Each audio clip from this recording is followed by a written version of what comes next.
Hey there, folks. Welcome back to our channel where we break down the latest in tech and finance to make your life easier.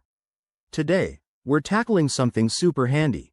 How to deposit a check using the Bank of America mobile app with the 2025 updates. This feature has gotten even more secure and user-friendly, perfect for anyone on the go.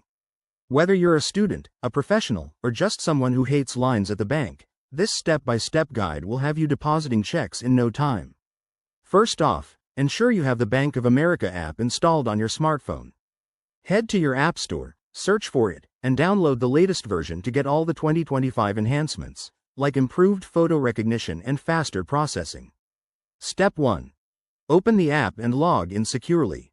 Use your username, password, and if prompted, two-factor authentication for extra protection. It's a quick step that keeps your account safe. Step 2. Once you're in, navigate to the main menu. Look for the Deposit Checks icon. It's usually front and center or under a Mobile Banking tab, thanks to the recent updates. Step 3. Tap on Deposit a Check and follow the on-screen instructions.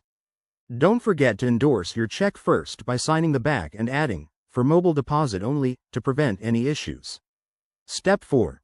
Now, use your phone's camera to snap clear photos of both the front and back of the check. The app's 2025 update includes better lighting adjustments, so make sure the image is sharp and the check is fully visible. Step 5.